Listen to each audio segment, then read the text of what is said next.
Next gen நேயர்கள் அனைவருக்கும் கோடான கோடி நமஸ்காரங்கள். நான் உங்கள் டாக்டர் ஓம் சக்தி ராஜா. ஓம் ஸ்ரீ ஸ்ரீங் சிவயவ சிவாவா சிவரூபிணியேவா ஓம் சக்தி தாயே போற்றி சர்வம் சக்திமயம். அகிலாண்ட கோடி பிரம்மாண்ட நாயகி உமையினுடைய அருளோடும் உங்களுடைய அன்பு ஆதரவோடும் குருவினுடைய அதிசாரம் வக்ரத்தை பற்றி நம்ம இப்போ பார்க்க போகிறோம். இந்த குரு பெயர்ச்சி 2/6/2026 தான் குரு பகவான் மிதுனத்திலிருந்து கடகத்துக்கு பயிற்சி ஆகிறார். அதற்கு முன்னாடியே அதிசாரம் அப்படின்னு சொல்லப்படுது. ஏன்னா அதனுடைய இந்த பிளானட் எல்லாம் தன்னுடைய பாதையில் சற்று வேகமாகவோ அல்லது குறைவாகவோ பயணிக்கக்கூடிய காலம்தான் இந்த அதிசாரம் வக்ரம் அப்படின்ற ஒரு காரகத்துவம் வரும். சரி, இன்னொரு விஷயமும் சொல்லலாம். சூரியனுக்கு 9 குரு வரும்போது வக்ரமாகும். குருவுக்கு 5ஆம் இடத்தில் சூரியன் வந்தால் வக்ரமாகும். 5 to 9 வரைக்குமே அந்த வக்ரகதியாக தான் இருக்கும்.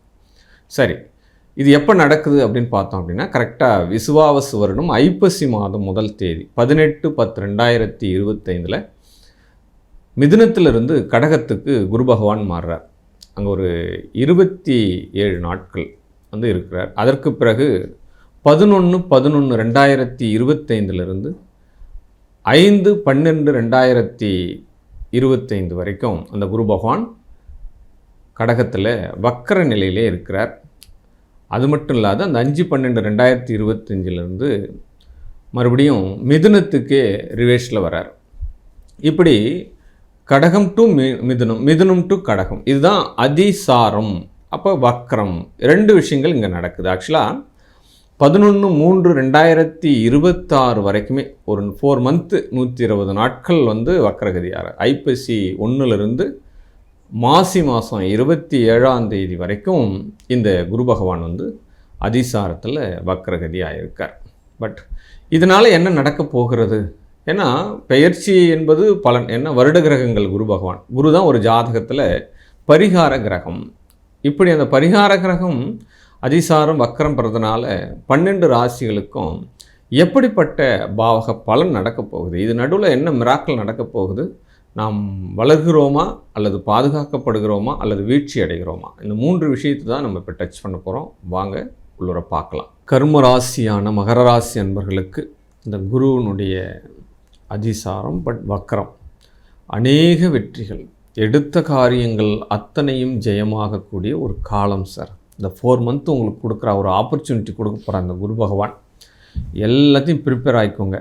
தொழிலாக வெற்றி, வாழ்க்கையாக வெற்றி, எடுத்த காரியமாக வெற்றி, உங்களுடைய சுயமுயற்சியாக வெற்றி. ஏன்னா மகரத்தான் வழக்குகளை சந்தித்தவன். பார்க்காத வழக்கு இல்லை. டைவர்ஸு, கோர்ட்டு கேஸு, கடன், அப்போ பொருளாதார நெருக்கடி, ஜப்தி, எல்லா விஷயத்தையும் பார்த்துட்டு வந்திருக்கான். இது எல்லாம் சமாளிக்கிற சூழ்நிலை ஒரு சுயம்புவாக அவன் உருவாகிறான்.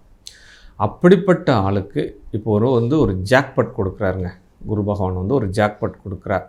குரு பயிற்சி அடுத்த வருஷம் 6ஆவது மாதம் தான். இருந்தாலும் அதுக்கு முன்னாடியே ஒரு ரிகல்ஸ் பார்த்து கொடுக்குறாரு உங்களுக்கு. இந்த ஒரு 4 மந்த் உனக்கு நான் டைம் கொடுக்குறேன், பின்னாடி பெரிய வளர்ச்சி இருக்குது, அதுக்குண்டான ஒரு ஆயத்த பணிகள் எல்லாம் இப்போ நீங்கள் பார்த்துக்கோங்க, வாய்ப்புகள் எல்லாம் இப்போவே சேகரிச்சுக்கோங்க அப்படின்ற மாதிரி ஒரு 4 மந்த் உங்களுக்கு டைம் கொடுக்குறார். அப்போ இந்த மகரத்தான்கிட்ட இருக்கக்கூடிய மைனஸ் என்ன அப்படின்னா உத்தியோகம் தான் பிரச்சனை. அவன் பெரிய அறிவாளி, பெரிய மேன் பவர் வச்சுருந்தா கூட பல ஒரு 100 பேரை மெயின்டைன் பண்ணக்கூடிய திறமைகள் எல்லாம் இவங்ககிட்ட இருக்குது. இருந்தாலும் இவன் செய்யக்கூடிய தொழிலில் கொஞ்சம் சரியாக செய்கிறோமா தப்பாக செய்கிறோமா, நம்ம போடுற கணக்கெலாம் கரெக்டாக இருக்கா அப்படின்ற மாதிரி ஒரு சந்தேக உணர்வு உள்ளூரை இருந்துகிட்டே இருக்கும். இவரை பார்க்குற ஆளுங்க என்ன சொல்லுவாங்க, பெரிய ஆள் பவர், பெரிய ஏர்ன் பண்ணுறாரு, நல்ல பிஸ்னஸ் பண்ணுறாரு அப்படின்ற மாதிரி பின்னாடி பேசிகிட்டு இருப்பாங்க. ஆனால் இவருக்குள்ளே என்ன தோணும் அப்படின்னா நம்ம ஏதோ எங்கே மிஸ்டேக், அப்படி கவனம், ரொம்ப கவனம். அப்போ தொழில் ரீதியான பக்தி கொண்டவர்கள் மகர ராசினியர்கள், தொழிலை நேசிப்பவர்கள். இது எங்கே கோட்டை விடுவாங்க அப்படின்னா குடும்பத்தை கோட்டை விட்டுருவாங்க. ஒரு பாசத்தை வெளியில் காட்ட தெரியாது, நடிக்க தெரியாது, உள்ளூரை ஒன்று வச்சுட்டு வெளியில் பேச தெரியாது. இப்படியெல்லாம் இருக்கக்கூடிய இந்த மகர ராசினியர்களுக்கு ஆல்ரெடி சனி பகவான் வக்கரமாக இருக்கார் 3ல். இப்போ குரு பகவானும் வக்கரகதியாகி வக்கர கிரகங்கள் ஒன்றையொன்று பார்க்கும் பொழுது என்ன நடக்கும்? பெரிய அதிசயம்தான் நடக்கும். அப்போ திடீர்னு தொழிலில் பெரிய லெவலுக்கு போயிடுவாருங்க. வரக்கூடிய உதவிகள் எல்லாமே பார்த்தோம் அப்படின்னா ஈஸியாக கிடச்சிருங்க. ரொம்ப கஷ்டப்பட்டு கடன் வாங்கிட்டு இருந்திருப்பீங்க, முதலீடுக்கே பணம் இல்லாத இருந்திருப்பீங்க. ஏதோ ஒரு இடத்துல டக்குன்னு பார்த்தோம் அப்படின்னா ஒரு அரசாங்கத்தில் மானியத்தோடு ஒரு உதவி கிடச்சிடும், ஈஸியாக பணம் கட்டிடும். பெரிய பெரிய வட்டிகள் எல்லாம் குறைஞ்சி சின்ன வட்டியாக போயிடும். அப்போ பண உயர்வுகள் வரும். அப்போ பொருள் பெருசாகிடுச்சு, வருமானம் பெருசாகிடுச்சு, அப்போ கொடுக்கக்கூடிய தொகை கம்மியாக இருக்குது. அப்போ சேமிப்புகள் உருவாகக்கூடிய காலங்க இந்த 4 மாதத்தில். இது உங்களால் சேமிக்கவே முடியாத ஒரு வருமானம் வந்தாலும் செத்தான். ஏதோ ஒரு உங்களால் முடிஞ்சது ஒரு 100 ரூபாயோ 1000 ரூபாயோ ஏதாவது ஒரு தங்கமோ அல்லது ஏதோ ஒரு சேவிங் அப்படின்ற மாதிரி ஒரு சின்ன பாயிண்ட் ஒரு சீட் எழுதி போடுங்க. இது மிகப்பெரிய அளவில் உங்களுக்கு சேமிப்புகளாக மாறும். இதை நான் சொல்கிறத செய்யுங்க.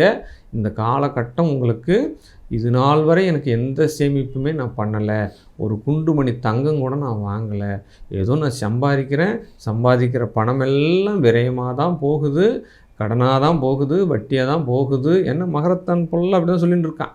வழக்குகளுக்கு தான் போகுது, ஒன்றுமே எனக்கு புரியல, தலை சுற்றுது, ஏன்டா தம்பி நம்ம பிறந்தோம் அப்படின்லாம் சொல்லிட்டு இருக்கிறவங்க கூட சேமிப்பு அப்படின்ற ஒரு பழக்கத்தை இந்த குருனுடைய வக்கர காலத்தில் நீங்கள் ஏற்படுத்துங்க. அது எப்படி மிராக்கலாக மாறுது அப்படின்றத மட்டும் நீங்கள் பாருங்களேன். ஆமாம், ஒரு மிகப்பெரிய ஒரு பாயிண்ட் இது.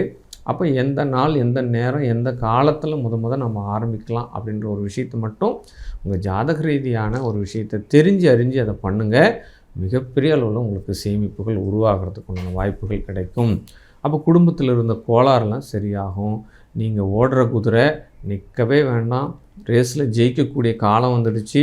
உங்களுக்கு தொழில் தான் முக்கியம், வருமானம் தான் முக்கியம். நீங்கள் அதை அப்படியே ரன் பண்ணிகிட்டே இருக்கலாம். குடும்பத்தை உங்கள் மனைவிக்கிட்ட விட்டுடுங்க, அவள் பார்த்துக்குவா. நீங்கள் தொழில் ரீதியான முன்னேற்றத்துக்கு தயாராகுங்க.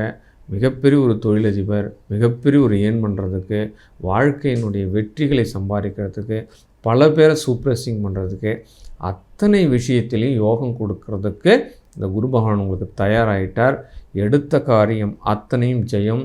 இனி வரக்கூடிய பாதை உங்களுக்கு பூப்பாதையாக மாறப்போகிறது. உங்களோட இந்த மகரத்தான் தொடர்ச்சியாகவே ஒவ்வொரு வாரமும் ஏதாவது ஒரு கிழமையில் உங்கள் குலதெய்வம் கோயிலுக்கு போயிட்டு அனுகிரகம் வாங்கிட்டு வந்துட்டே இருங்க. தொடர்ச்சியாகவே காவல் தெய்வங்களை வணங்குங்க. அப்போ உங்களுக்கு பாதுகாப்புகள் கிடைக்கும்.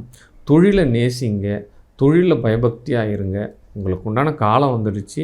வெற்றி பெற்று கொள்ளுங்கள். வாழ்க வாழ்க வாழ்க. இந்த குருனுடைய வக்கரம், அதிசாரம் அப்படின்னு சொல்லக்கூடிய இந்த பலன்கள் நம்ம ஒரு பலன் சொல்கிறோம் அப்படின்னா ஒரு 60% உங்களுக்கு கண்டிப்பாக அது தாக்கத்தை கொடுக்கும்.